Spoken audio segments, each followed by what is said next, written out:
What is everybody? Welcome back to Truth and Transparency. At some point, you are going to have an opinion about the video. Thumbs it up, thumbs it down. Also, make sure you hit the notification button. Also, subscribing. All of that stuff is free. But definitely give your opinion. Nobody should ever tell you what to think, feel, any of that stuff. So do what you do. This episode on this lovely Monday evening, Idaho4 related, University of Idaho4 student murders. Lead investigator shocked Kohberger was arrested. Why? Why would he be so shocked? Remember, I was shocked. So we're going to talk about that. We're going to talk about some other things that have to do with the Idaho case. I've already had a couple lives today, and my latest live, I got just so fired up. It's just so egregious what's going on in the world. Damn these prosecutors. Nobody has any ethics, morals. Nobody has shit anymore. So again, let's get started here. CNN did this again. CNN nowhere to be found anywhere during this case, but here CNN interviewing. You collected numerous devices, but you collected an active phone that he had. Gilbertson. What did you find on that phone? Well, the phone, it just provided us and matched up everything that we mostly already had. We'd already conducted search warrants and had a lot of his activity, a lot of his phone usage. So when we actually had the physical phone and we were able to do the extract of it, Which he didn't do any of it. He didn't do any of it. So he's like, okay, can you ask me a question? Let's see if I know this answer. We didn't gain a lot from it. We know. We didn't gain a lot from it. That he was clearing a lot of his devices and wiping things from them. We know that he used VPNs. So, but we also did find screenshots and pictures of news coverage of Moscow. On the case? Correct. That's so clear. I would think that if you didn't find it, remember, that's normal. But if there was not, if none of that stuff was there, that would be abnormal. Like, hello. Classic. Right. It has been said that there were pictures on his phone of groups of young people in Moscow, and that Maddie, possibly Kaylee, were in some of those photos. Is there any truth to that? No truth at all. There was no truth at all. Right there. No truth at all to that. None. Darren Gilbertson. There is no truth to that. The parents say, hey, who doesn't use a VPN, right? There is no truth to that.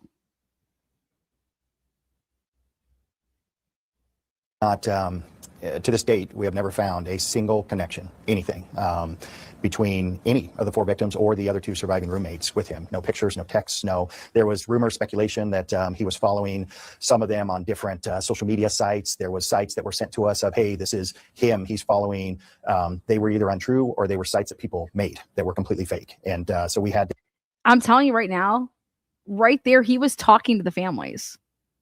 Right there, that portion of that interview right there was literally him talking to the families. We had stuff that people sent to us saying like, here, this is it. And it's like, no, actually somebody made that account way after the fact. Actually, no, that's not him. Okay. So. Yeah, but we had to research and go into every single one of those just to prove or debunk what somebody had made up and of course, then that spread to the media and it went wild that he was following or there was a connection and there wasn't. We wanted that, I think naturally we need that, what's the connection? What's the why? And we have found zero, never any connection. I saw the amount of search warrants that. You guys see how that got cut off like that? Yeah, whatever Darren Gilbert had to say after that. Hey, might be important. You applied for and got returns on, and I don't think we saw the returns, but the work you were doing was monumental going through everything, and I saw that in the documents. Back at the house, we have now learned, because documents that have not been public have now been made public, and Xanakernodal found on the floor over 50 stab wounds, much of them defensive. Can you explain that? Put that into layman's terms, the wounds and the defensive aspect of them. She fought back, and she fought hard. And that's unless Darren can expand on that, that's primarily the reason. Yeah, that was Xana absolutely fought, and we know that Xana was up. We know that Xana had just gotten her DoorDash shortly before this, and was actively up, and so yeah, she did. She fought. So as she fought back, he kept stabbing. The fight just continued. Yes. Kaylee, in the documents that just became public, there was a preliminary autopsy report that said she was stabbed over 20 times. Mr. Gonsalves said, and we haven't seen the final autopsy, but he has said she was stabbed, Kaylee, over 30 times. Do you know the amount of times she was stabbed? We do. We know the exact amount of times that every one of them was stabbed, and it's not something that we would speak about for the privacy of the families. And but I can tell you, we've met with families, and his information that he has is very accurate. Well, we know because of the public documents, her face was unrecognizable. And he's saying that we met with the family. So we as an organization, I'm curious if it was him. Then the concept of, okay, a second weapon. Where do you stand on that to set the record straight? We believe that there was one primary weapon. The same knife was used to kill all four. No evidence of that. None. There is no evidence of that. In fact, it's the opposite. There is, you guys, we have the documents now. There is no way that anybody could ever testify that the same weapon killed all four victims. Think about that. Think about that. That there was one primary weapon. The same knife was used to kill all four. As has been reported, and I think the family has spoke to this, Kaylee was struck in the face, and we don't know what caused the marks that were left by it. It wasn't fatal, and we by it. It wasn't fatal. It wasn't fatal, whatever it was that caused those marks. And we just don't know what caused that. And we've never located, obviously, the knife that we know did kill all four. The knife that we know did kill. Again, that is, they don't know that. In fact, nobody would ever be able to testify that that's the case at all. And we don't know what was used to do that. Now, a fist can be a deadly weapon. Right. The injuries to the face, could that have simply been from a hand on her face? No. So you believe the injuries to her face? Why wouldn't you say why? Why? Face came from something other than his fist. Yes, I think the fist could have been part of it, but it certainly appears something else struck her to cause the marks that we saw that is not consistent with a fist. What about marks near her mouth that came out? I believe they came out in public documents. Bound? Yep. Gagged? Those are what I'm referencing, and no, it doesn't appear, there was no evidence that she was bound or gagged. Are the marks from a knife? No. No. So the reality is the extent of what was done to her may be a mystery forever. Yeah, it may be.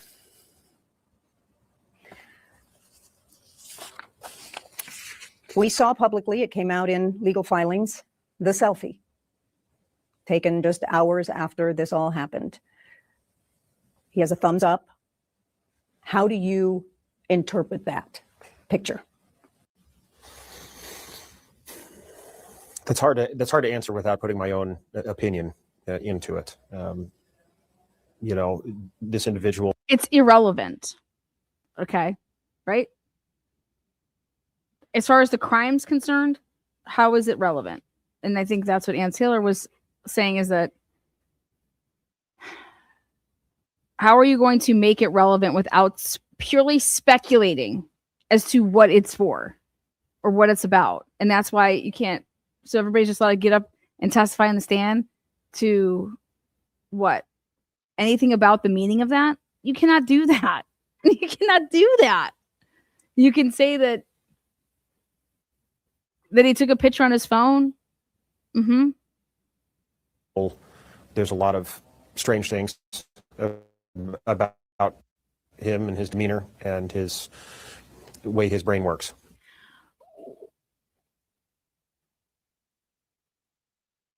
There are so many pictures in his phone of the same thing.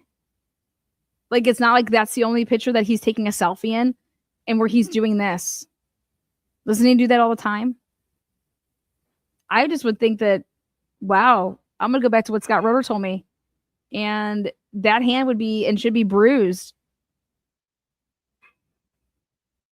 So to say what I think that was would be pure speculation. What about law enforcement theory? Because his thumb is up, right? His thumb is up. So that denotes. Right, but the reality was we have many, many other pictures of him, selfies, where he has a very similar pose. Oh, there it is. Exactly. Thank you. Okay. So the title of this episode is Idaho4 ISP didn't want to arrest Kohberger. Not at the time that they did. No way. In fact, Darren was surprised as shit when this name comes about, and then we're now doing this. Look. What? It wasn't just one unique that was only that way. That's probably the one that's circulated the most now. And I think you can make lots of speculation because of the timing, but the reality was there's other pictures where he has that similar pose. Excellent point to put it in perspective. Thank you for that. Thank you for being fair. Do you believe that he committed other murders before November 13th, 2022? We don't. We don't have any evidence. We don't have anything that's ever been located or found. We certainly, by we, I mean the FBI, the Pennsylvania State Police, every law enforcement agency that would have been anywhere that he's ever been has taken a hard look into that, because that's certainly one of the first things you wonder. Has this occurred before? And there's nothing to support or show that he's ever done this before, and we don't believe that he ever had done it before. So this would have been his first. Yes. Obviously, you believe he would have gone on to do this again? I don't know. It's a great question. I don't know. I was talking with the district attorney in California that said to me, Gene, Why? This is Idaho. Why? He's a serial killer. And I guess by definition, because serial killer is 3 or more in that area. So do you consider him a serial killer, even though it's one episode? No, I don't. It's not a term we've used at all, but I would tell you, we've just not looked at that or thought about that. We were obviously consumed by the investigation and the murders here. So what a stupid. we'd certainly leave that to the Why don't we talk about the case? experts. And I just call him what he is. It's a murderer. Quadruple murder. And he will now die in prison for doing that. So you've studied this for 2.5 years. You were just on the eve before trial. It's complicated. What is your working theory as law enforcement investigators on why he did what he did? that's the biggest question. And it's the same question we've had. And that means that they don't have an answer for that. How about how did he get in? had it all along. How about how did he get in? The door was just open waiting for him. But the reality is often we don't get the answers to the why. And I think even in some instances, and I think this certainly could be one of those, the why from him may make no sense at all to us and not even be explainable or understandable. So we don't have a motive. We don't have anything that has said, here's why, or here's the reason. We just don't have that. Well, he used a knife, multiple stabbings. In law enforcement, what does it denote when you have a deadly weapon that is a knife? I would say, typically, if you look back historically, a lot of crimes that are committed with knives are a little more personal. But again, that's also. You didn't say that really confidently there. But then again, I have no idea why he's even involved in this. Speculation, as Lieutenant Gilbertson said. Because he's the what? Is he the chief now? We all would like to understand and make some sort of sense of why in this situation. But that's just something that I don't think we're ever going to know. What are your thoughts about when he was Why didn't you ask him to, I don't know, give more when you wanted to take a plea deal? I mean, what do you mean? in graduate school in Pennsylvania? He had a project and he developed a questionnaire sending to convicted murderers around the country what their state of mind was before they committed the murder, during the time they were committing the murder, and after they committed the murder. What does that tell you about his state of mind in doing a project like that? Yeah, I think he's very consumed with it. And I would tell you, we looked into all of that. We obviously have everything that he studied, every project, every course that he's been in during all of his higher education, to include at WSU. And at the same time, though, anybody else that's in those fields, they're doing the similar things, the similar type projects. So none of those were a one-off to only him. We could find many, many, many other students that were also doing the same or very similar. When you go back and you listen to this, how fair is Gilbertson being here? Think about it.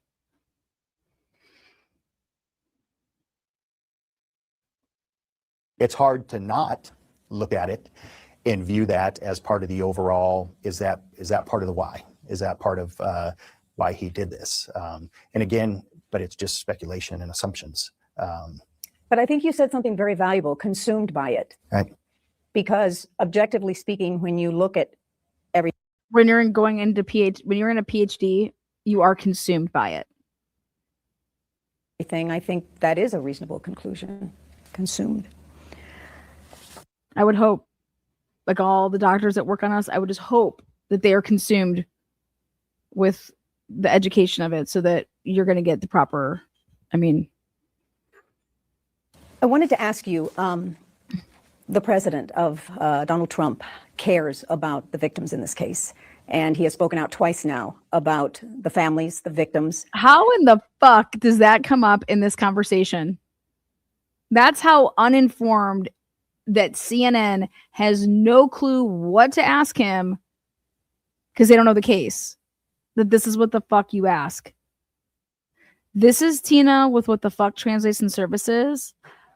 What the fuck are you talking about? This is what you ask about? Who gives a fuck what Donald Trump thinks or doesn't think? Who cares? He doesn't know anything about this case. Ask Donald Trump why the fuck he sent his tweet. Has he contacted anyone in Idaho at all that you know of about this case and his concern? No, not that I'm aware of. No, not that I'm aware of. And What a question. What?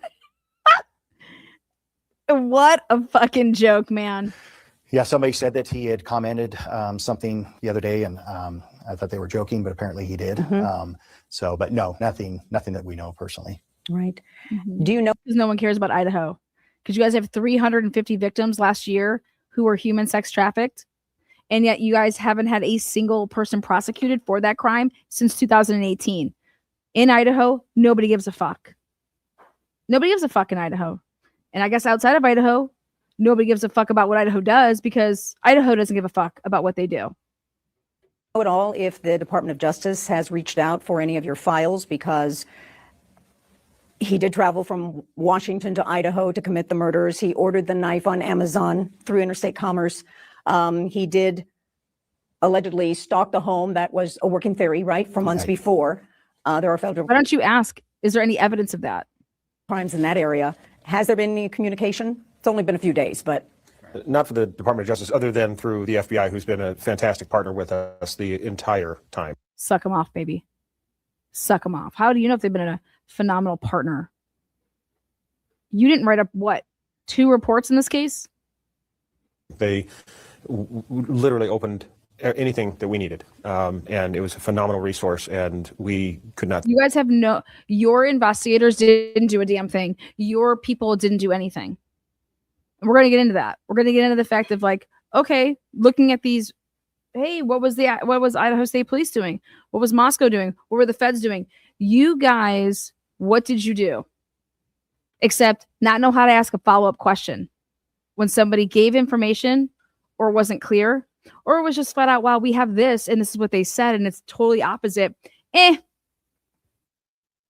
Who cares? We're not going to say anything or whatever. I mean, what a mess. What a joke. Thank them enough for all of their efforts. I saw that, and I'm sure the partnership was so tremendously valuable. When they started the investigative genetic genealogy, which really is at the forefront of stopping crimes from continuing to happen, they were fast on that. They got you that name. What was that like when you did get that name? Well, it was, I'll let Darren take that one, but Yeah, it was incredible. You know, we received a call. It was incredible. It was incredible that we got that name. It was incredible that we got that name because we would have never solved this case without that name. That evening from them, and they told us that they had some information for us and said that they had a name and provided the name. And I think we were all in disbelief, you know, because Right there, we were all in just disbelief. you've worked so hard. We worked so hard up to that point, and we're like, what the fuck? This is Tina with what the fuck? Transition Services, WTF. What the fuck? Brian Kohberger, he is nowhere anywhere. What did you guys really do, though, up until December 19th? Absolutely nothing. What did you do? What were you guys working on? Idaho State Police, Moscow Police Department. What were you working on? Who had a white Elantra up to that point that you ever even talked to? And went through so much to that point, and said that they had a name and provided the name. And I think we were all in disbelief, you know, because you've worked so hard and went through so much to that point, and then to just like that have a name. So yeah. What an answer, you guys. This answer is mind-blowing. It's basically saying that this name on no level anywhere, they're like, we were working on this case 24/7. Okay. We put so much into this case and nothing came from it. None of our work that we did up until that name was told to us on December 19th. It's like, what kind of answer even is that? So the question then should be asked is, what the fuck were you guys doing from November 13th till December 19th? Well, I don't know.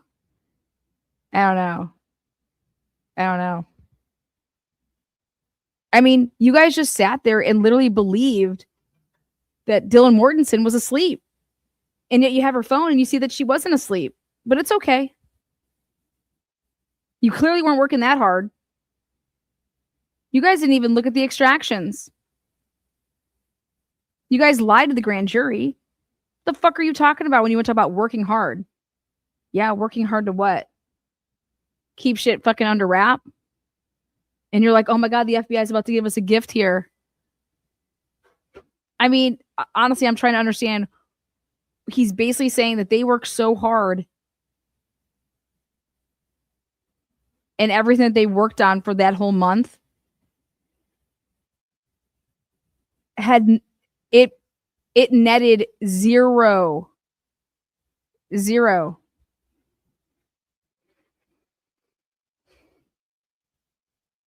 Netted zero. That's what they're saying here, that everything that we did up until hearing that name netted nothing because we worked so hard and it was like, all for what? They say this name and nothing points to him. You understand that? That means we have to try to figure out how this man fits into any of this because everything up until that point, excuse me? Point, and then because you've worked so hard and went through so much to that point, and then to just like that have a name. So yeah, it felt surreal and disbelief. He was in disbelief. I'm telling you, he is in disbelief. Okay. Leanna, I have an important observation and have not heard this yet. Do you have an email? Yep, the mind challenge. The mind challenge. All together now at Gmail. The mind challenge. I'm over here like, you're literally admitting this on national television that you guys and everything you were doing for a month and some change, like, I don't know, 5 weeks. All those emotions, but that's only so yeah, it felt surreal and disbelief and all those emotions, but that's only very quick and momentarily, because then we have a name, so then we start a whole new bit of work. We start a whole new world. Don't you dare close your eyes. We have a whole new what? It was a new investigation at that point. We have to make this fit. This is crazy. We are all in disbelief too. Wow, we have to start from there. So then exactly how then from December 19th are you then they didn't get anybody's phone records. What phone records did they get in this case? They called people in, interviewed them, right? They hit people up to interview them. Not here. And we start diving into this name and who he is. And so what would you find? There was just never much time to really think about anything, because there wasn't that much time to think about anything, because next thing I knew, we were fucking in. We brought the Bearcat over there, and me and Payne were, ass to elbows in some interrogation room with him.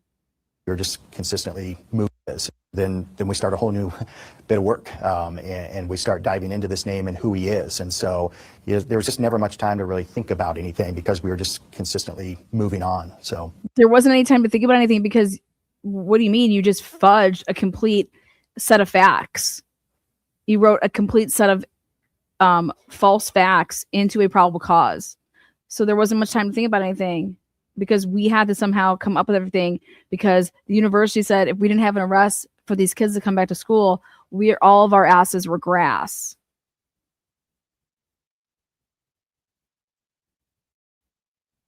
Genetic genealogy as that investigative tool, that tip, do you find it indispensable in today's day and age? Absolutely. Absolutely. Absolutely, because we clearly, what we did for 5 weeks was worthless. Absolutely. Everything that we did for 5 weeks, fucking dog shit. That is the answer. I mean, absolutely, without IGG. So he just basically admits this, absolutely. It was because we're in the shitter over here. We're over here thinking that Jack DeCour did this. We're over here thinking that, Jose Cuervo did it. We're over here thinking, we have nothing. We have nothing. We would have probably wrongfully convicted somebody. And thank God for IGG, because then we just, I don't know, we made up a bunch of shit, totally left IGG and acted like we didn't even use it. Yeah, both. The Idaho State Police, we have a contract with Othram Laboratories in Texas, and the work that they do, it's incredible. They're solving crimes. Yeah, they are. So why didn't you just tell the truth that you used them? Why wouldn't you give Othram the dues? That are 40, 50 years old, that we would never have any closure or be able to solve those. And so that and the FBI is doing the same, and it's unbelievable.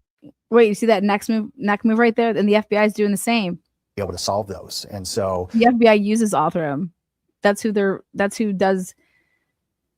makes the profile. So that and the FBI is doing the same, and it's unbelievable. It's a phenomenal tool. Yeah. And we just did not even mention it as to how we got to Brian Kohberger. So we lied completely in our probable cause, And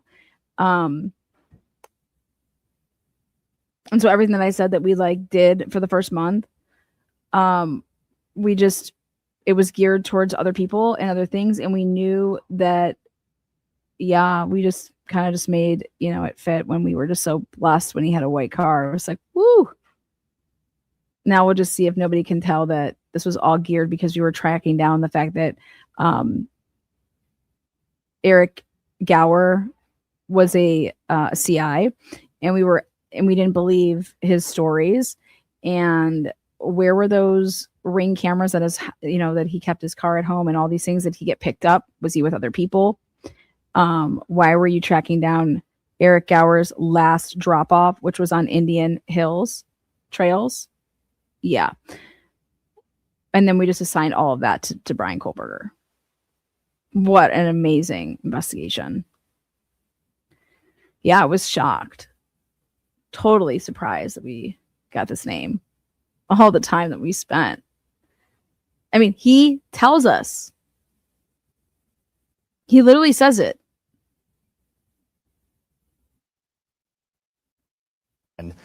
So the question then would have been to ask this man is, why didn't you write on your probable cause statement that you use investigative genealogy? Why? Why would you lie and act like you got to Brian Kohberger any other motherfucking way? Because you did not.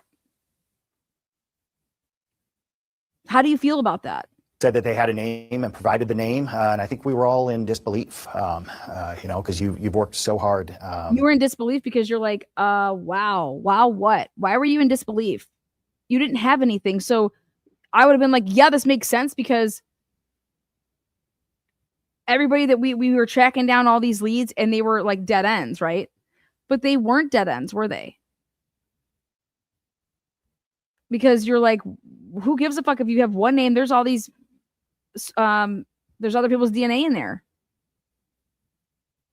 And went through blood so much. Cleanup. This has supposedly happened within like minutes.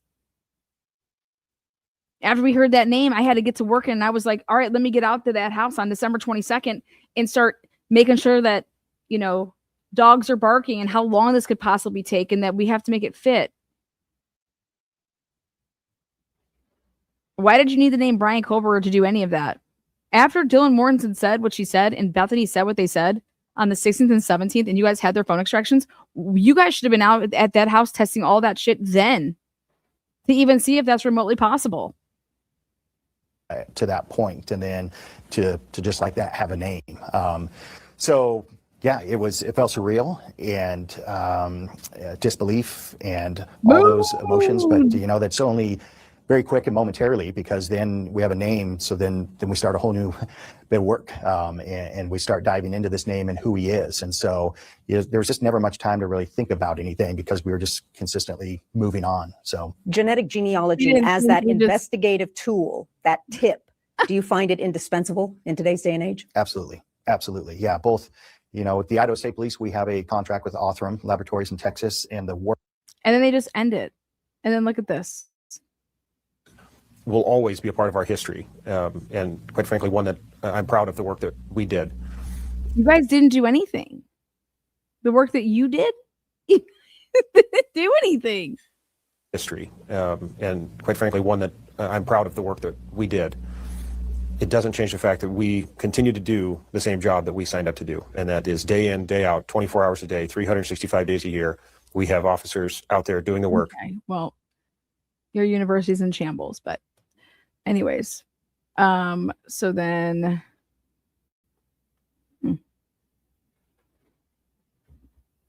Darren.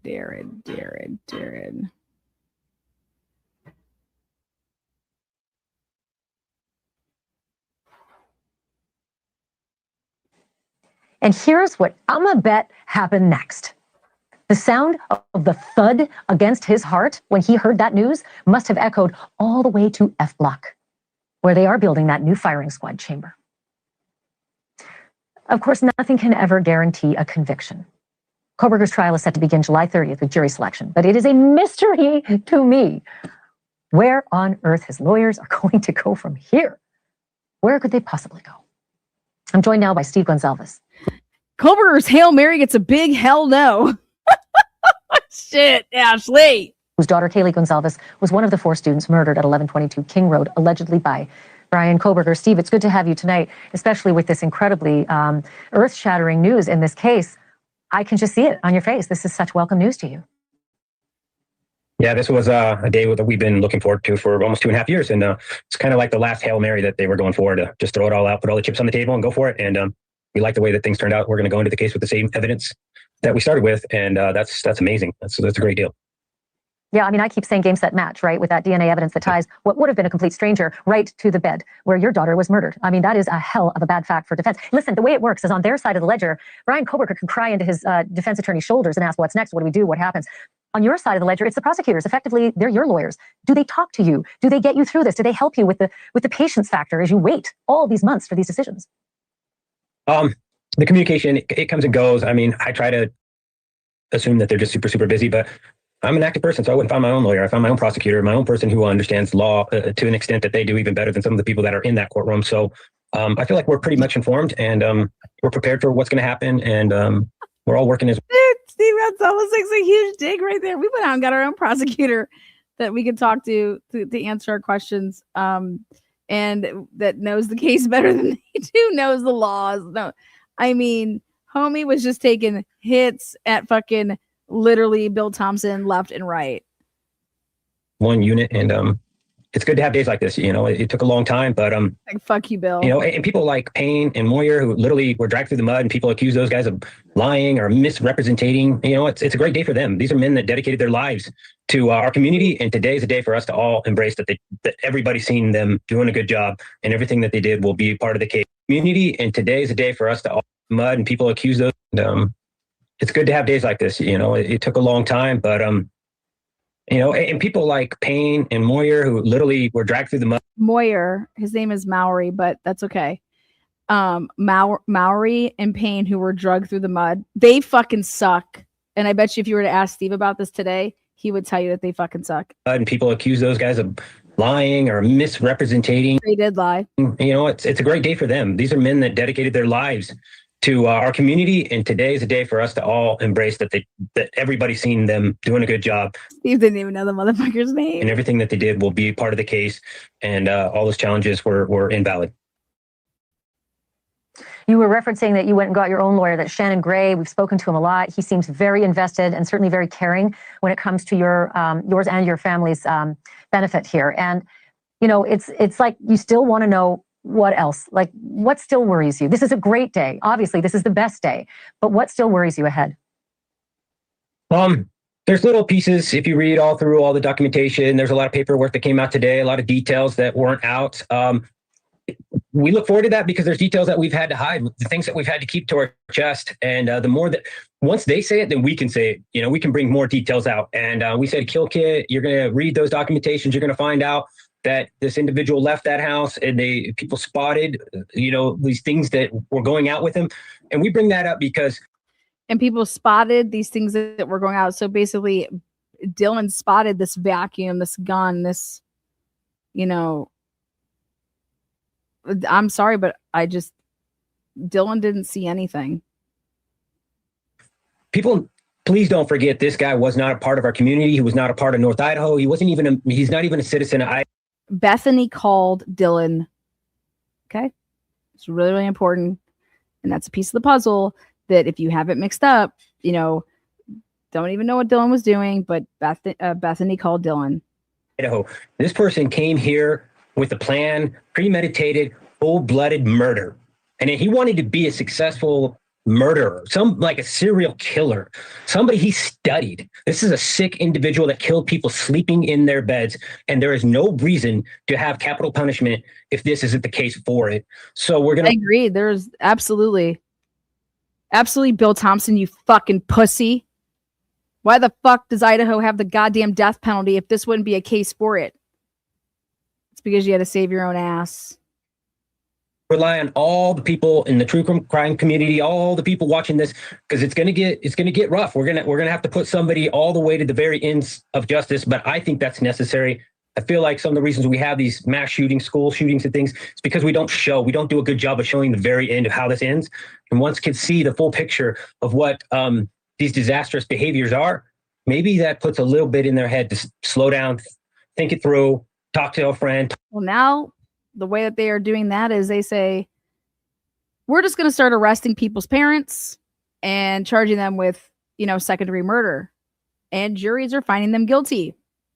Talk to a counselor. Juries are finding parents guilty of second-degree murder for something that they did not plan, did not do.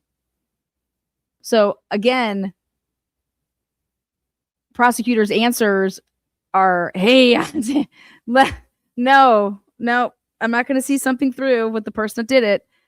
Their answers to these mass murderers with schools is, we're going to go and arrest these people's parents.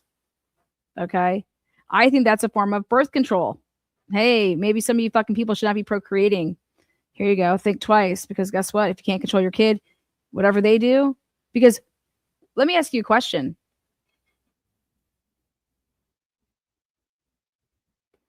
How come we wouldn't then be able to go after people's parents when a kid, I don't know, steals a car, drives it, wrecks, and kills somebody, or goes and rapes somebody? Okay. We're just going to start charging people's parents when their kid commits crimes. Think about that. Their kids selling drugs, their kids, whatever, you name a crime. Go to your school, communicate with somebody. Don't do this. Don't make one of these decisions where you take a bunch of people along with you. Thanks for watching. Go to joinnn.com. So I went ahead and just typed in, and maybe it's not spelled like that, but did I put Gilbertson in right?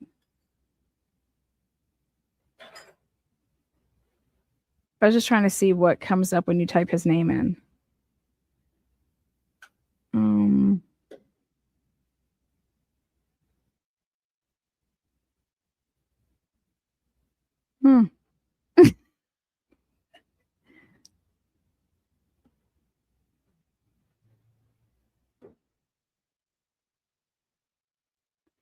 Idaho suspect Brian Kohberger's defense, mystery DNA at crime scene.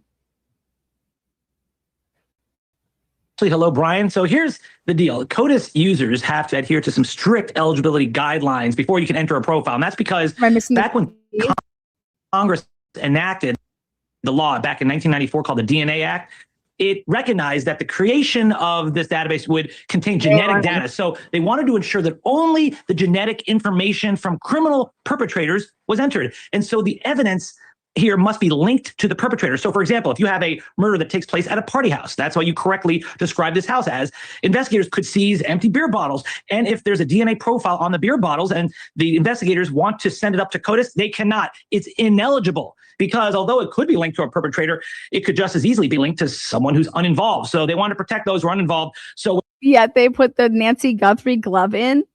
God damn. Whether it's beer bottles or whether it's gloves found outside or handrails inside the house, which may or may not be linked to the floor where the murders occurred. Now do these people look like idiots? It's the blood. The blood that's everywhere. It's the same thing. Come up back and talk about it. They're not eligible to be entered into CODIS.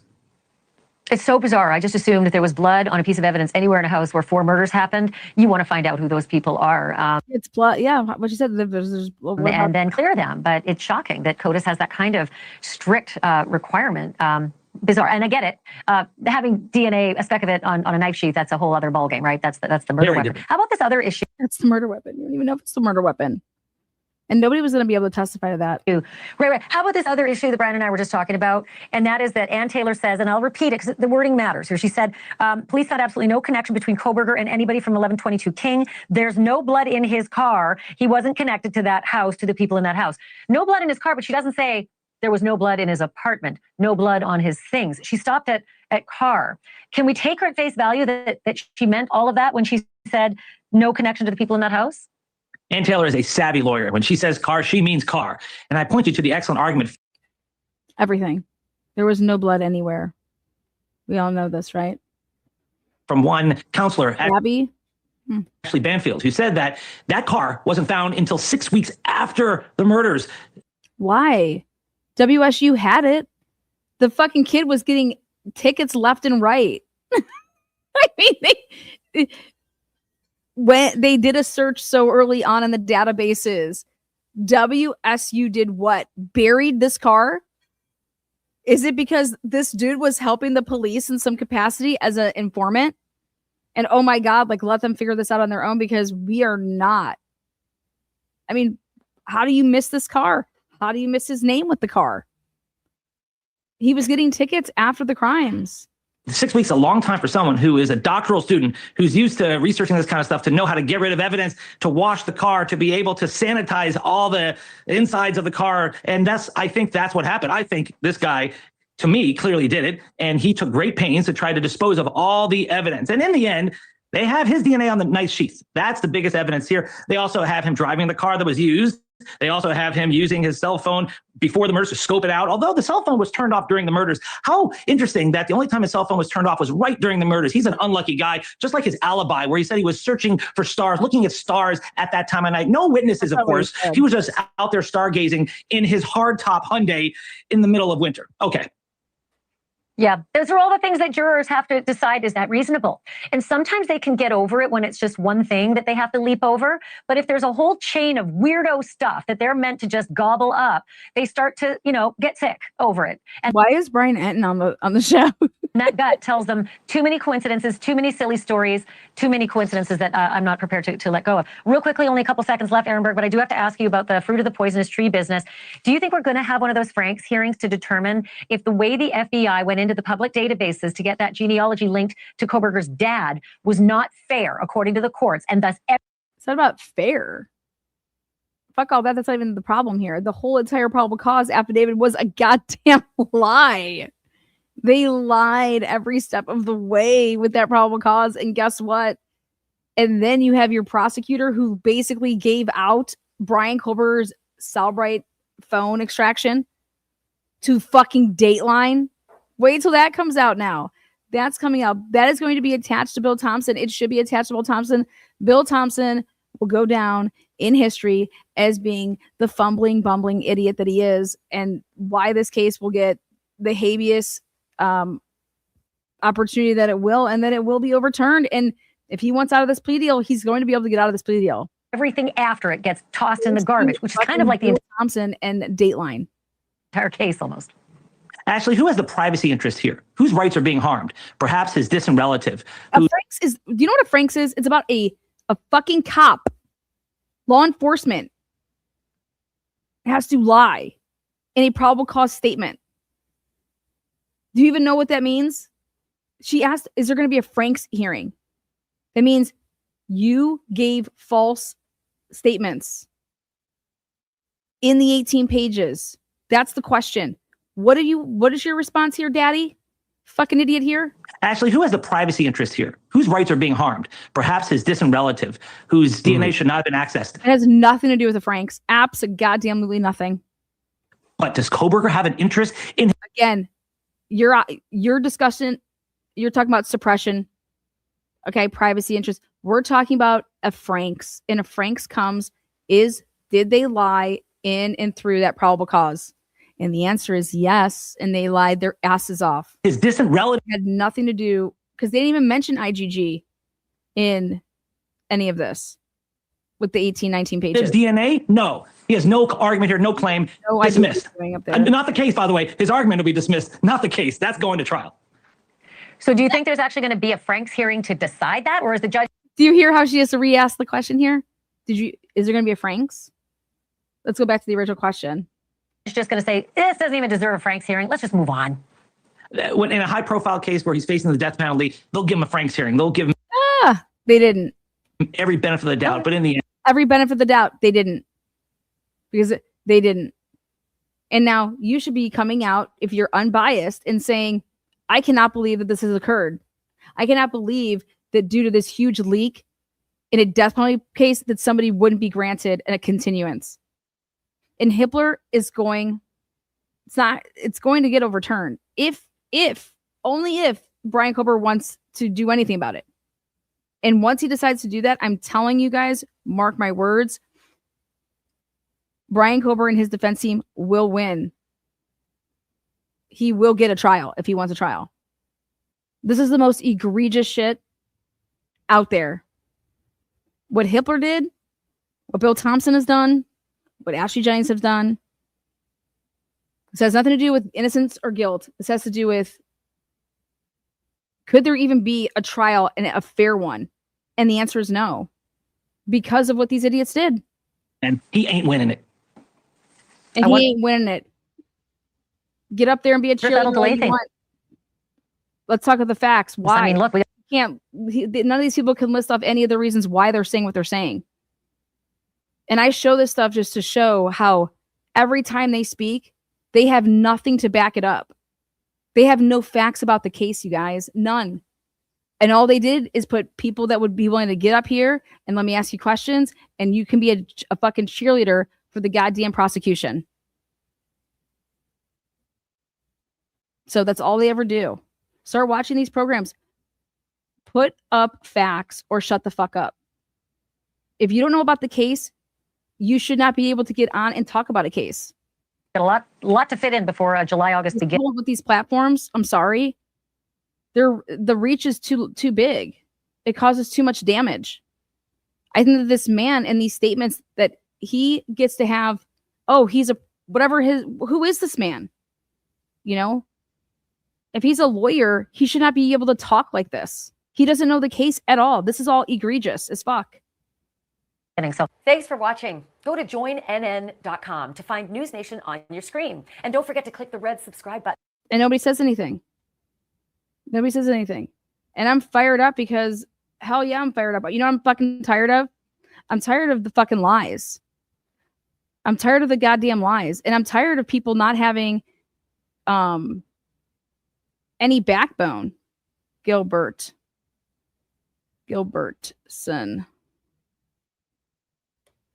How can you believe anything when people can just lie to you? When you find out someone lies to you, then you're just going to believe every word they say to you? No. So look I write his name in. We can't get shit. This man's name is nowhere. Super Sleuth spots suspicious car in body cam video. This is the title at News Nation 3 years ago. When I type in, maybe I'll just put in Gilbertson. For better or for worse, the mystery of that car has online sleuths working overtime to try to track down answers. And one of those folks is Chris Hall. He's the host of the Mob Crew on YouTube. Damn it, Darren. Hall was able to triangulate the time and the place that a video camera on Linda Lane, right there, pointing, the big arrow was pointing right to it, that video camera captured the white Elantra traveling just east of the murder scene. The owner of that footage confirmed to News Nation that the video shows a white or a light color car heading west. That's to the left of your screen on Taylor. And it's also towards the student's house because you would curve around and down to the bottom of your screen and up to the student's house there. So that all happened between 2:45 and 3:15 a.m. He also confirmed police have seen that video. So they've got it. They know about it. And then Chris Hall zeroed in on another set of video cameras, the police body cam videos from a nearby underage drinking incident on a school field. Damn it, Darren. The field is located along Taylor Avenue, and Chris Hall was able to see in the background of the police body cam that, yes, a car indeed drove right past those officers. Look at those headlights. Guess what? That's Eric Gall's car.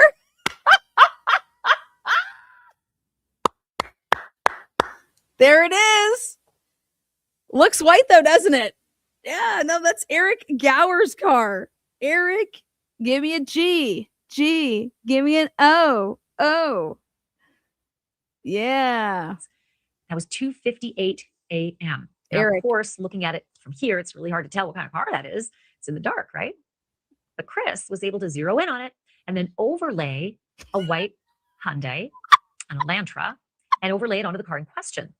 And when you see that happen, you can judge for yourself whether or not you think this is a good match, whether this might be exactly the same car. Joining me now, he switched Chris Hall cars himself. Chris, thanks for being on. Listen. Oh my God. Listen to this though, guys. Like no shit. Look at that. I kid you not. That is 1000% Eric Gower's car. Tell what kind of car that is. It's in the dark, right? But Chris was able to zero in on it and then overlay a white Hyundai, an Elantra, and overlay it onto the car in question.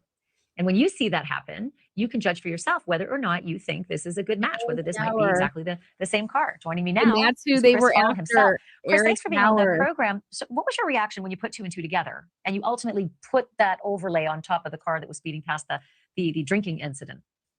Yeah, I was kind of excited. The fact that this car was driving at 258, which is from according to the December 16 document that says that this car was spotted between 245 and 315. And here comes this car driving by at 258. And it's hard to tell the color, but as it's passing by towards the end, you've got the headlights of the officer's car facing east, and you can kind of get an idea that it might be a white car, or at least a light colored car. So it's a good possibility that may be the car, because that is right in the middle of that time frame. It does look like a light car, that's for sure. You actually were able to kind of assess the grille and the lights when you did the overlay. What was your assessment of that? Did they look like a match? I can't say 100%. I'm no a car expert, but I would say it's pretty close. I'm still doing some more research on it, but I like him though. Just so we're clear about that. The mob crew, I like him. He actually like works, you know what I mean? Like he doesn't just sit there and he's not a fucking idiot. He tries and he puts effort into his presentations. And I appreciate work ethic and somebody that's not trying. He says it right there. I'm not a car expert. But I would say it's pretty close. That's Eric Gower's car. Still doing some more research on Eric Gower, who said he never went back there. Eric Gower, who had a totally change of tune. Eric Gower, when he talked to, Idaho State Police after he talked to Dustin Blaker, Eric Gower, that's the, Uber driver, private driver. Eric Gower, the kid that, is a confidential informant for the police department, played Santa Claus just a couple weeks after this. Eric Gower, his wife works for the police department. Eric Gower, who, steam cleaned his whole entire vehicle. That Eric Gower. And who the police said, hey, we don't really want the media. Just come around back. And they didn't test shit in his vehicle. Nothing. They took a couple pictures on it, but it definitely is. And then they followed up with where all the spots that he went in his, guess where he went? Ding, ding, ding. Indian Hills. And it's like, that's what Answer was getting at. Hey, Officer Payne, what made you go get that video from Indian Hills? How'd that come about? Oh, I have no idea. Oh, you don't? You don't know what you were doing as to why you ever sought out that video, if there was any video on that street? Because of Eric Gower, who was giving rides to somebody who said that they were a cop. That person told you that they got a ride from a cop.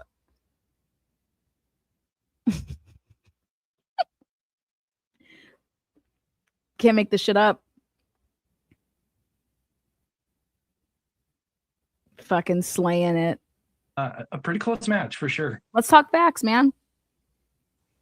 So what other clues? Because this is this new age we live in, right? So many interesting clues come from the cyber sleuth community. In fact, I have seen a serial killer tracked down by the cyber community before the police were able to. So I understand there's a lot of crazy stuff out there as well. But what other stuff have you been able to sort of look at and give a second glance to?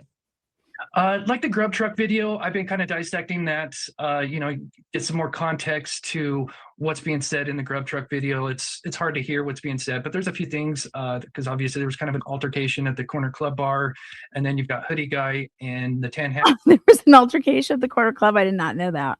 Guy there as well, but it seems like there's a little short interaction towards the end, just before the girls leave, where they kind of point towards their direction and say a few certain words. But yeah, it's really cool to go back and reassess, and every time you look at the video you figure out something new that you didn't see the first time, and that's what's amazing about having cyber sleuths looking into this kind of stuff.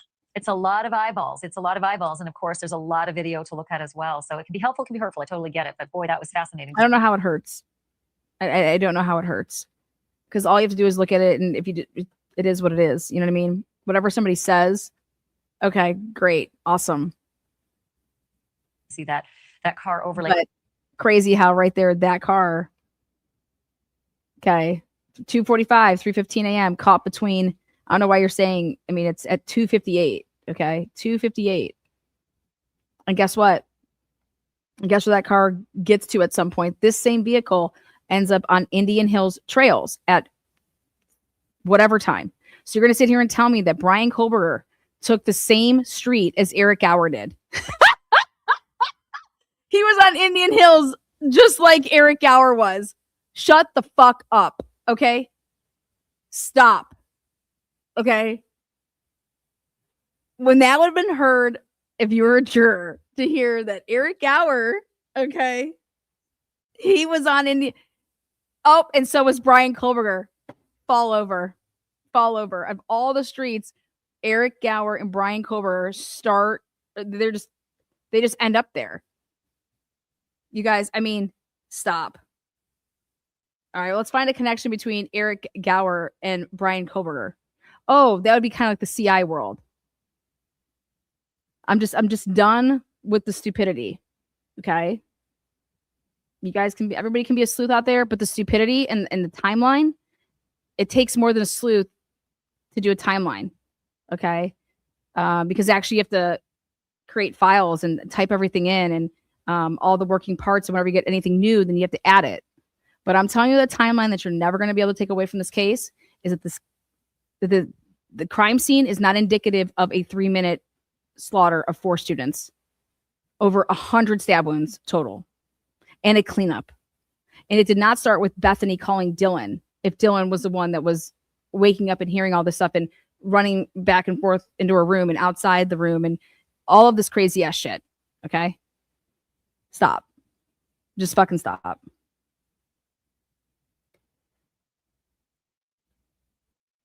Talk about Eric Gower and talk about Brian Kohberger, because wow.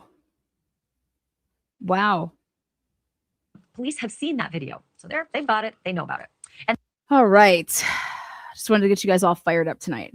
Is it working? You guys fucking raging yet?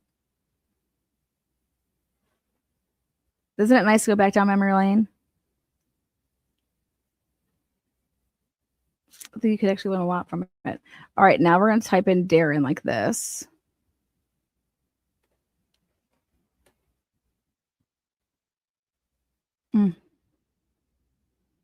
Oh, here we go. Joining me at the podium will be Bill Thompson from the prosecutor's office and the 2 lead investigators, Brett Payne and Darren Gilbertson.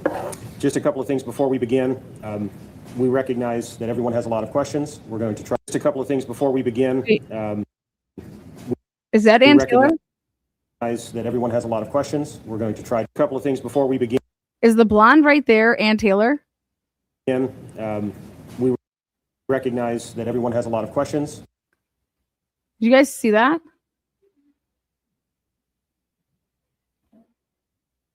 Podium will be Bill Thompson from the prosecutor's office and the 2 lead investigators, Brett Payne and Darren Gilbertson.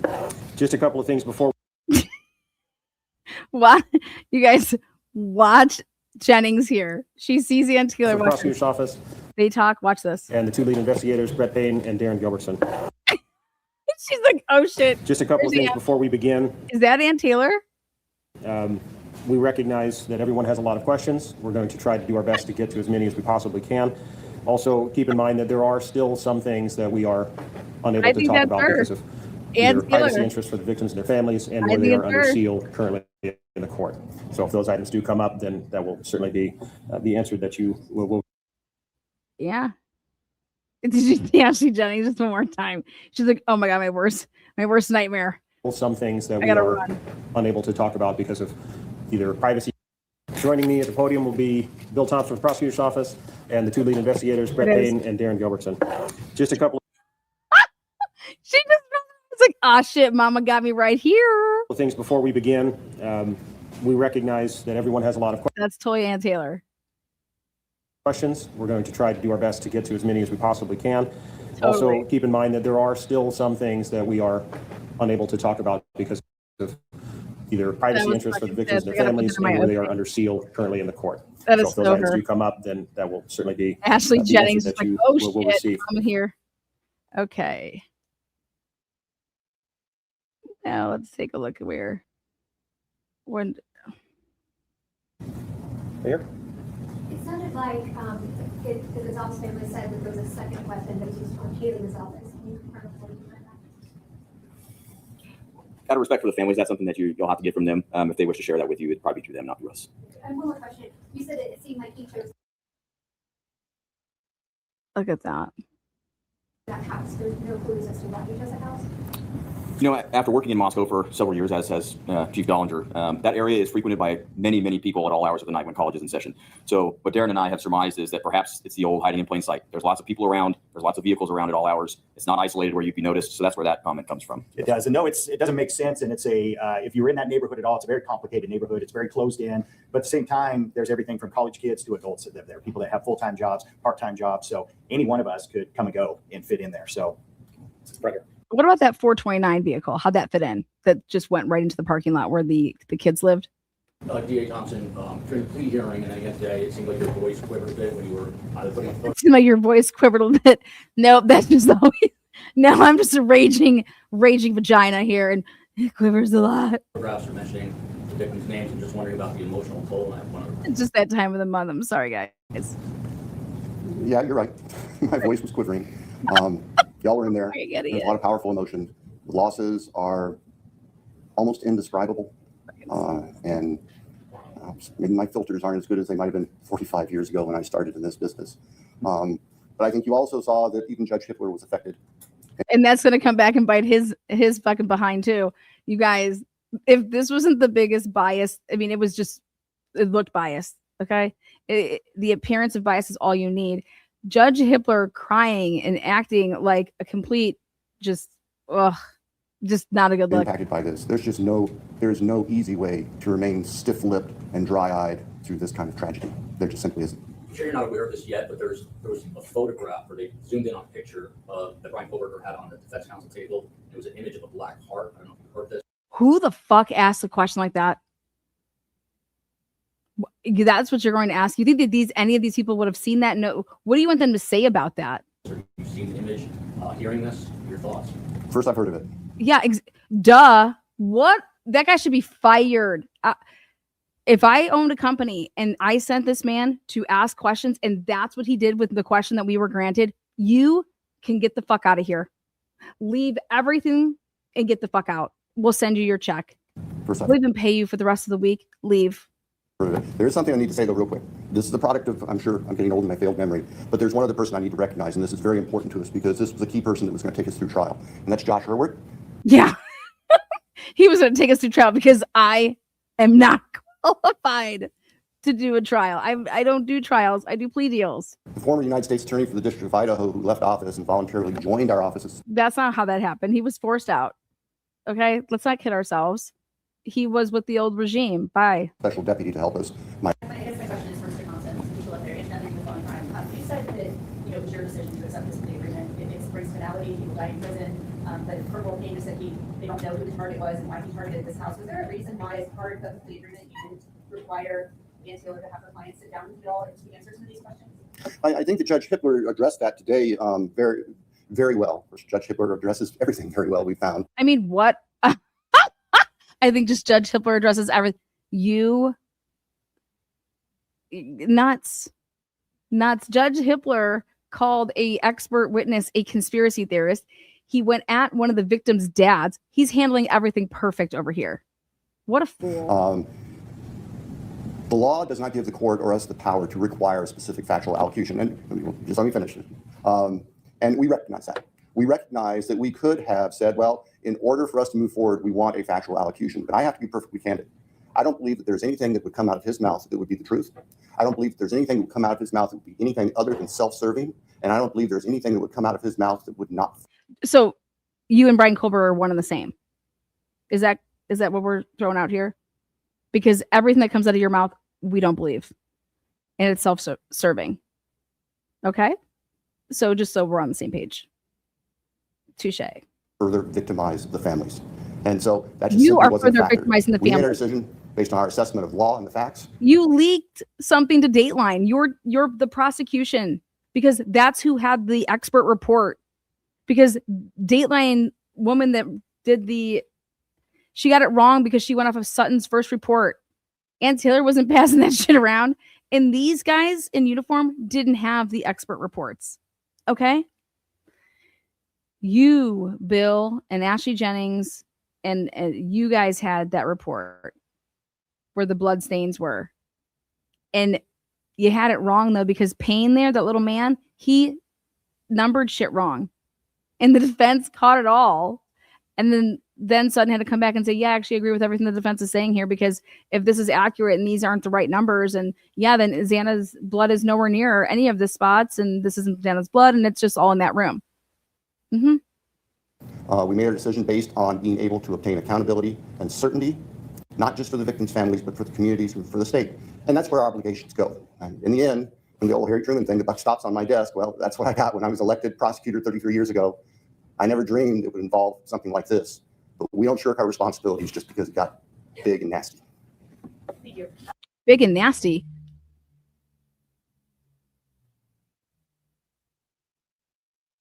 You could have saved 3 years. Just offer Brian a plea deal back 3 years ago, and all this money and all this shit, right? What's the problem? Why didn't you do that?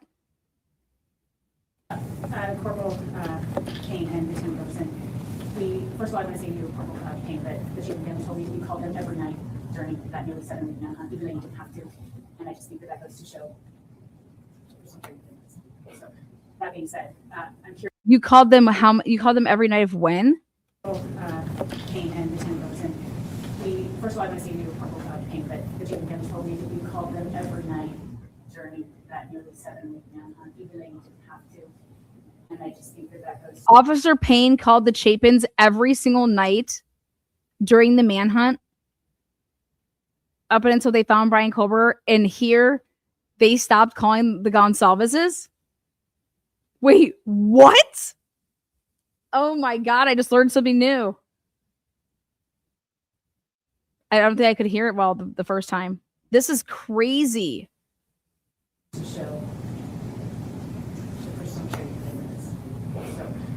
Does he have like a chew in his mouth? Like what? He's not saying anything. Like just Brian Kohberger, thumbs up.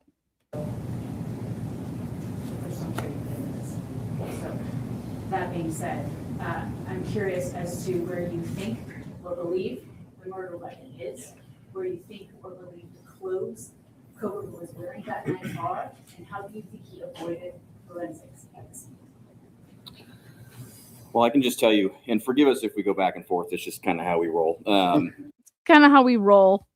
But there is no evidence that we found that would lead us to any specific, even general location as to where the murder weapon or the clothes have been. And we searched. I mean, the FBI again. There is not a single report that says that you searched a goddamn thing. That must have been all with the FBI. Their credit, we had folks doing soil samples and so one time. All sorts of things to try to come up with somewhere to start searching for. And you only had to do that because you guys wanted to try to say that the shovel was something that it wasn't, and you guys got proven that you're wrong.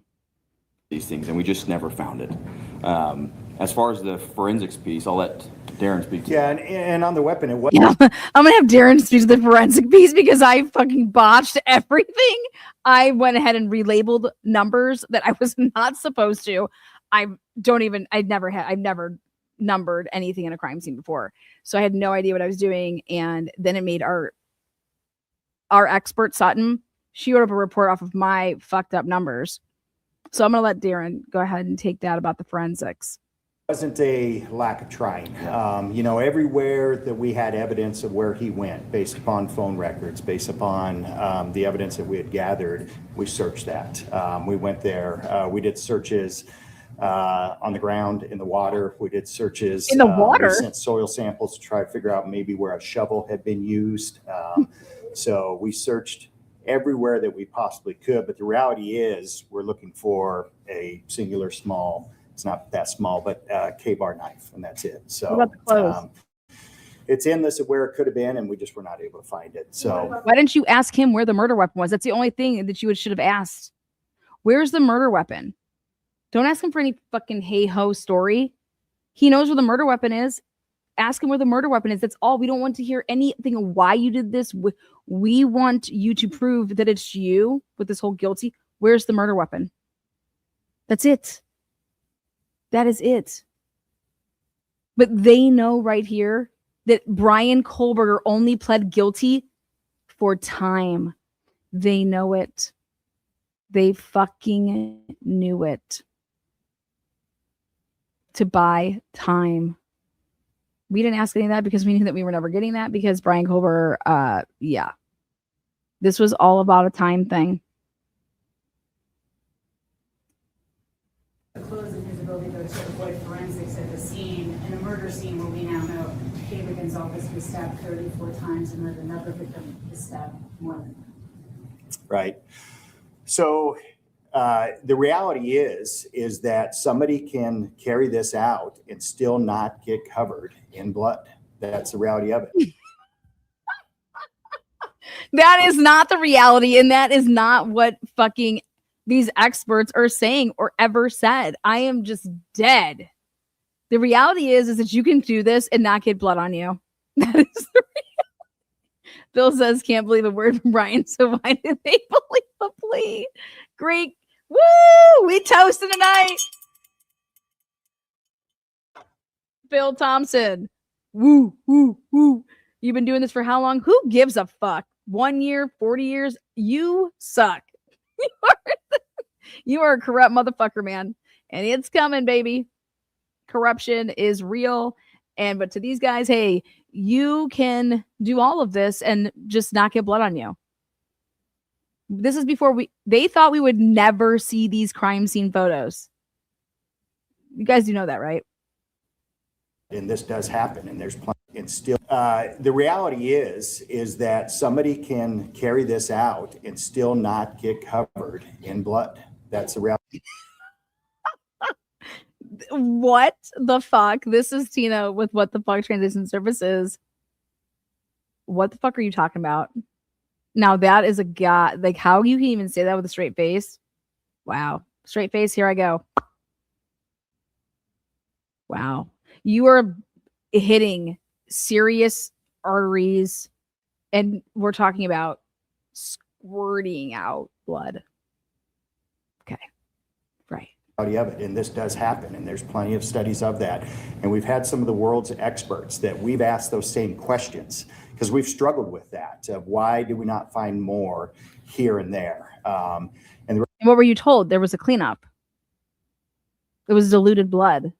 Probably was if somebody has the training, if somebody has thought about it, if somebody wears the right type of clothing, that could be the outcome, and that's what we were left with. They did not consult with anybody until after the defense had their person and what they were going to do. Then they went out and got Paulette Sutton. The timeline matters, and you guys are full of fucking shit because you didn't consult with anybody until the defense said what they were basically saying, what you guys knew was going to be a problem in the beginning, which was this was not one person and this was a cleanup. Over here. Chief of Stars of CNN, Mr. Thompson, did you do psychological testing on Brian Kohberger? Did that weigh into your decision to have a plea deal? And stabbings, multiple stabbings are very personal. How did you assess that mode of murder? I can tell you that psychological testing was done for Mr. Kohberger.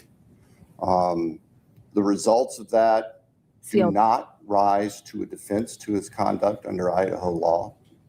The results of the various testing, most of it done by the defense or on behalf of the defense, it's also sealed by court order. So I can't speak to any specifics, but I can tell you, yes, psychological testing was done.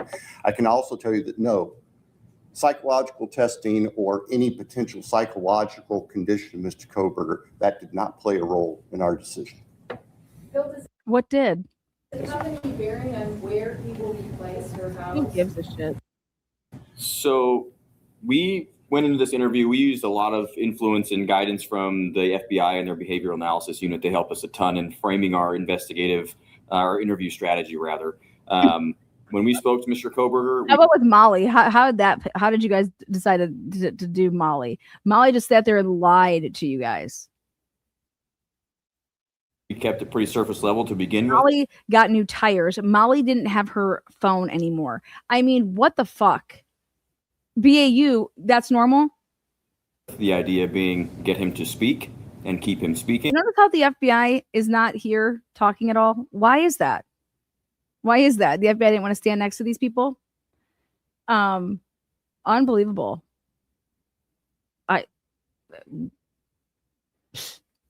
Even when the sheriff over here in Pima County is talking, that FBI guy is right there behind. Where's the FBI? It was pretty surface level, and then when we tried to get into things a bit more detail, he decided to end the interview. After he said that he thought that he recognized you both. So that's pretty. As soon as we tried, how would he recognize either one of you guys? You guys, neither one of you were on any television to do with this case before he was arrested. So how come Brian Kohberger is saying that you guys look familiar? I want to know that. That's a question that I have. Now that we actually have the notes from your guys' interview. Tried to walk into the purpose of why we're there, which obviously he knows we're detectives from Idaho. So that's when we really started to shut down, and they just shut it down. So we. Is that how it happened? It's calm, relaxed. Say very similar to what you see, and whenever you calm, relaxed. Asked us if he knew. Told us that he knew us. See him in court. We did not record it. We did not video record it. Then if we did, we don't know where it's at. Okay, next question. How does that not surface in every big case? That shit surfaces. Where is it? Yes, sir. Yeah, Mike Baker from the New York Times. I'm wondering if you can talk about Mr. Kohberger's family, whether you got much cooperation tips. No, and the belief was in one of the surviving roommates in her statement, and that's out there, was that she observed something in his hand when she saw him, but we don't know what it was. It was a vacuum. It was a gun. It was what? He was a firefighter. You had an expert who was going to testify about him cleaning something off of his work computer. Some software experts. Was there any evidence that he had tried to wipe anything from his phone, software-wise? The bar particularly is. Yeah, and so this kind of goes into the connection to the victims as well. That's a similar question. We had the world's foremost experts on this look into it, and there was evidence that he had used software to wipe many of his devices relatively effectively. So there wasn't much evidence obtained after that. Including, I think he had two cell phones, or was it just one cell phone? I think he had one active phone, but I don't remember. So don't quote. How the fuck do you not know that? How do you not know if he had one or two cell phones? You guys, I can't. I can't. You know, you have to just go back because we just do so much. And I had to go back, and I'm like, dude, you don't. What, did he have one or two cell phones? I can't remember. Including, I think he had two. Did he have two cell phones, or was it just one cell phone? I think he had one active phone, but I don't remember. So don't quote me if he had more at his home or office or somewhere else. Yeah, he regularly used software to try to wipe, clear things off. He used VPN. Everybody does. On his devices also. Okay, back here. They were trying to get away from those people that were asking them good questions. I'm hoping you can walk us through the decision to hand off the DNA process on the knife sheet over to Offram Labs, who's contracted by ISP, and ultimately the FBI takes over that IGG process. And then Prosecutor Thompson, I'm curious if you had concerns about constitutional rights issues based on how the FBI conducted themselves in that part. I'll start, and I'll just speak briefly to, when we were notified that we had a DNA from the knife sheath, and it was a single source male DNA, touch DNA, then we knew that we had capabilities to take that further. So you're correct, the Idaho State Police has a contract with Offram Laboratories in Texas. So we flew that over there, and they started the process of working that in what was the beginning of the IGG process. And at some point during it, we were working with the FBI, which we did closely throughout the entire case and every aspect of it. We talked and met with them, and they had further resources and some capabilities that we thought may get us somewhere quicker. And so we made the decision to then shift that. No, what further resources? What are you talking about? There's no such thing as having further resources. What if, I watch how easy it is for them to lie. The FBI had further resources. What are you talking about? A genealogist at that point is just putting together a family tree, okay, with the database that you're allowed to be in. The FBI doesn't have more resources. What resources?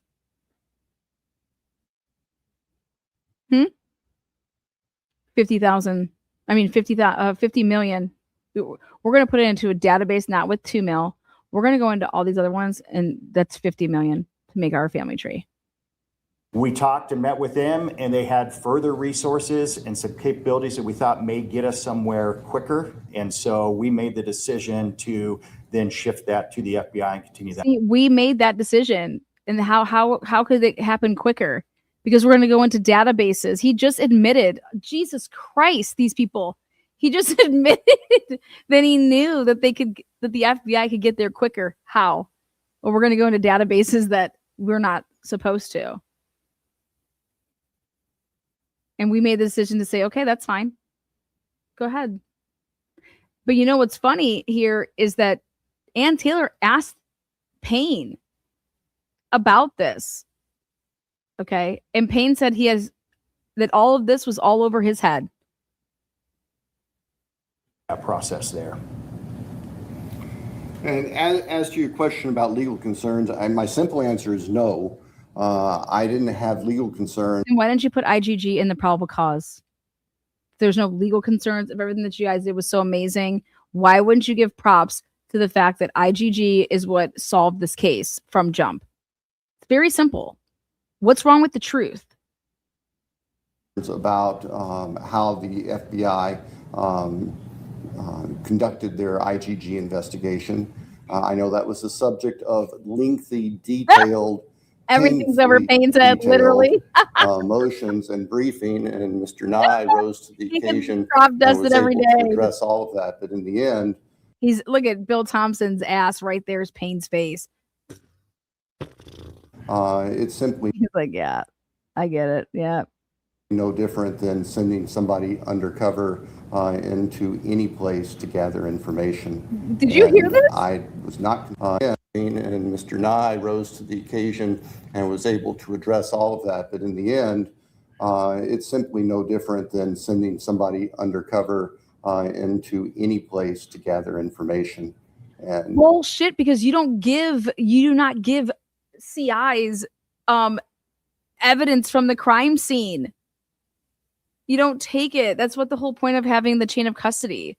That's not even, oh my God. Comparing it that way just really hurts my head. Because it's not a confidential informant. It's not somebody bringing something to you. It's you are taking physically something from a crime scene and giving it to somebody to then do something with it. After you created something from it, and then I was not concerned about the legality of it.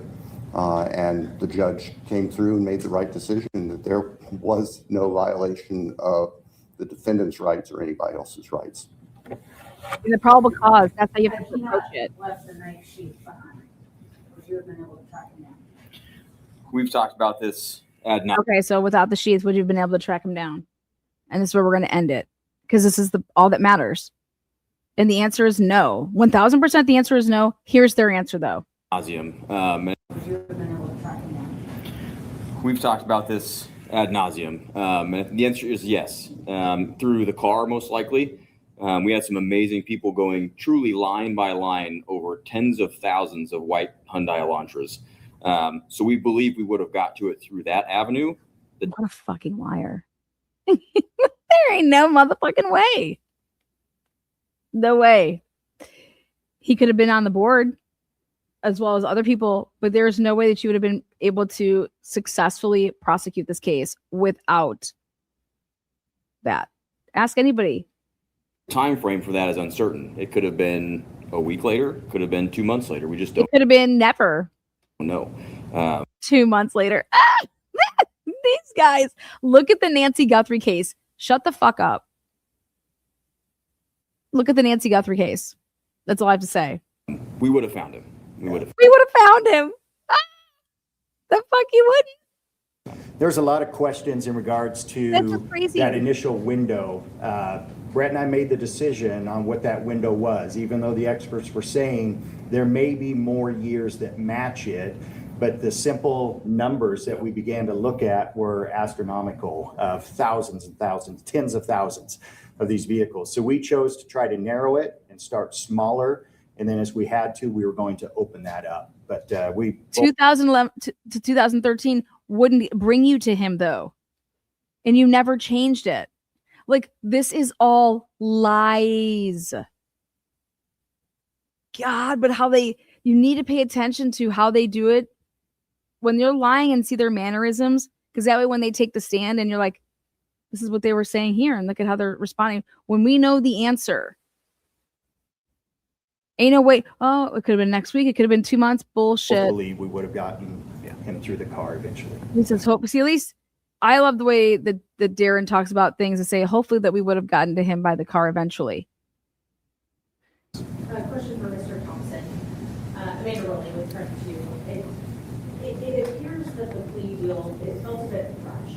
It felt rushed. The question is, why did it happen so quickly, considering some of the families were against it? And also, the Mogan family at the plea hearing mentioned saying that this is the best possible outcome. I'm just wondering, do you agree with that, or would you like to see a different outcome? Well, I think we agree with the Mogan family. Our decision was that this is the best possible outcome, all things considered. Yeah, because we were looking at a really shaky possible even guilty verdict. And factoring into that, and we're gonna have to put all these people through shit, right? That the defendant was prepared to plead guilty as charged. Now, if that hadn't been a factor, we'd be picking a jury for trial starting right now, or starting this week. What was the first part? Why was this such a quick? Yeah, why was it rushed? It felt rushed. So why did this happen so quickly in the family? No, I hear you. The process moved quickly. There was no doubt about it. And like I outlined for the court earlier today. Why did you lie to the families? Why did you tell the families, hey, you're going to get all the answers that you want. We'll make sure that we get you the discovery. And then over here to the Mogan and Chapin family, hey, all of this is going to be sealed. No one's getting anything. What did you think that was going to cause? Do you not know what how the FOIA works? Okay. You just have no problem though lying to victims and their families, right? Things changed dynamically the week following the June 18th hearings on the defense motion for a continuance and the alternate perpetrator motion, where Judge Hippler made it very clear Hey, Schmidt, thank you so much. was not going to prevail on either of those. And so the reality of trial was there, and there was nothing else in its way. We were continuing to prepare for trial. We had been doing that for months. And as I mentioned, you're bringing Mr. Hurley in to help us because the Attorney General's office was not able with the manpower to help us all the way through trial. We were ready to go. When we were approached by the defense about the possibility of a plea, our first question was, is your client prepared to plead guilty? And it took them a little while to give us that answer. In the meantime, we reached out to the families and we talked to the families and we solicited their input. And we considered that in making our decision. The fact of the matter is, and I think Judge Hippler commented on this back on July 2nd when we were in court, is the logistics of the upcoming trial with 10,000 prospective jurors being summoned in, 10,000 jurors making arrangements and preparing to process that part of the case, dictated that if the case was going to resolve, it needed to resolve quickly. 10,000 jurors because we went ahead and fucking just gave Dateline, we gave Brian Kohberger's cell phone and all the contents in there and the images and stuff. We went ahead and just gave that. Well, it was under seal. Yeah, we gave that to Dateline.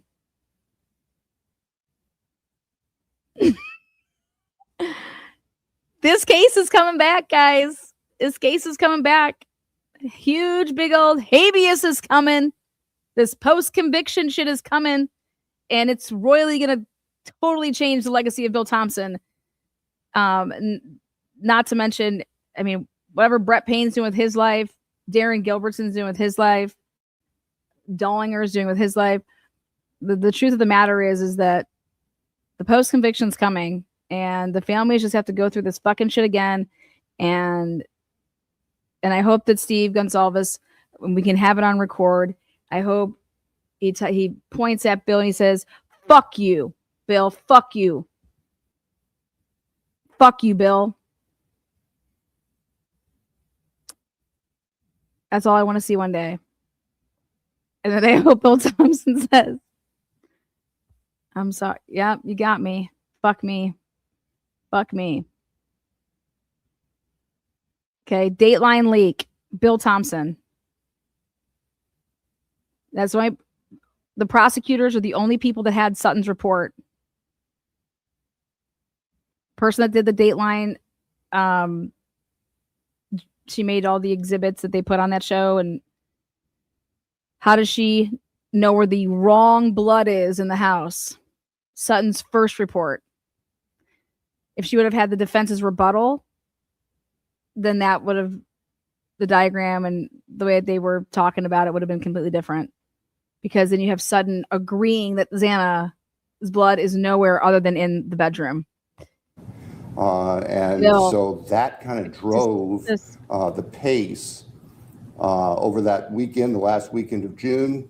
At the end of the weekend, when we understood from the defense that the defendant was prepared to plead guilty, the court was notified the next morning, and the court wanted to move quickly to get a plea done on the record if it was going to be done, and if it wasn't, so we were not interrupted in our trial preparations. We could not be interrupting our trial preparations, guys. Right, with the jury. No, it's because Hitler said either now or never, because he gave a final date. Like, they just, God, you guys have the best of nights. This man, like, literally is just he's a liar. He's a liar. I have yet to catch Ann Taylor or Mathis or any of them in a lie. Show me where Ann Taylor stands up and lies to the courts. Because I can point out where Bill Thompson and Ashley Jennings did. Why isn't Ashley Jennings up here? Get her fucking ass up here. Writing up her bullshit. The fuck, Ashley. I'm going to show you one more time what Ashley Jennings did when this thing started. Look at this shit. Here's Ashley. Joining me at the podium will be Bill Thompson with the prosecutor's Here she office. is. Whispers into daddy's ear. Then she sees, whoop, Ann Taylor. She had to like roll eyes and move on out. Mom was coming through. Look at that. Look at this. Oh shit. Met Mama Bear right there. Ann Taylor literally owned Ashley Jennings this entire case up until this plea deal. Owned Ashley Jennings. Look at her. Up. It's never going to get old. We'll see you guys in the next one. Peace out. Be kind. Make sure you guys rewind. Blockbuster Video appreciates it. Ashley Jennings is in a shocked face. Until next time, guys, I really, really value you. Come back, join me. Sometimes you got to laugh, and that is definitely fucking awesome. Dude, look at one more time. Got to get it one more time. Come on. Look at this. Here she goes. Whispers into daddy's ear. Billy boy. Up. And up. Rolling the eyes. There's Ann Taylor. We'll see you on the next one. Peace out. Thank you.